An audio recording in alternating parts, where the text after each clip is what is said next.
everyone. Thank you for joining me on Sweet on Succulents with May. I'm May, and today we're going to be talking about Sempervivum Arachnoideum. Sempervivum Arachnoideum is also known as cobweb hen and chicks, or cobweb house leek. This succulent is native to the mountains of Central and Southern Europe. They grow in clusters.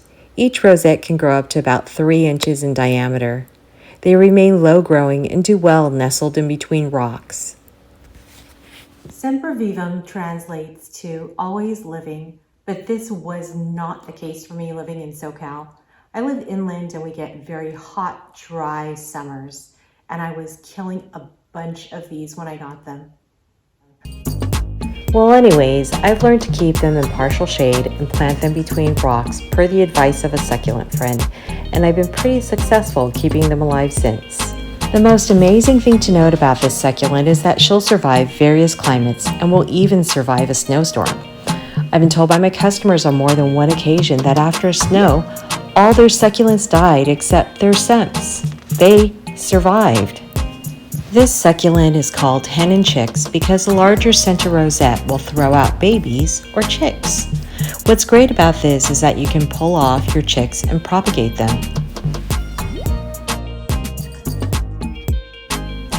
In summertime, you may see your Sempervivum redden and even bloom. It begins to look like it's mounding in the center and will eventually bloom pink astral-shaped flowers. The sad news is that the Sempervivum is monocarpic and the mama will die.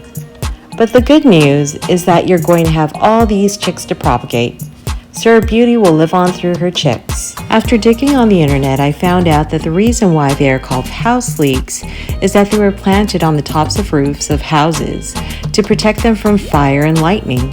They were also believed to protect the inhabitants from evil and to bring good health and prosperity. Interesting. I've always wondered about that. The most noticeable feature of this Sempervivum has to be her spider-like webbing, which are called trichomes. I've heard of many succulent lovers removing these hairs thinking that an actual spider had created them, but these trichomes are actually beneficial to the plant. The trichomes protect this succulent from the harsh weather conditions which are found in its natural habitat in the Alps. The trichomes protect this succulent from the sun, wind, heat, frost, and even insects. The leaf hairs are most dense in the center of the rosette and stretch out as leaves grow, pulling from tip to tip. Sempervivum Arachnoideum should be planted in well-draining soil. Avoid planting them in soil that retains too much moisture as it will cause root rot. They can be watered thoroughly, and you can water them again when the soil dries out completely. They do well in partial shade to full sun.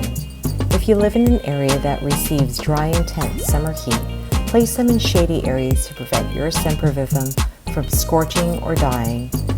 Propagation is so easy for this succulent. All you have to do is grab one of the chicks and pull. You can shorten the length of the runner by cutting it off with a pair of scissors. You can insert the stem in some well-draining soil, either in a pot or directly in the ground. Again, it does well tucked in between rocks and looks so beautiful in an arrangement.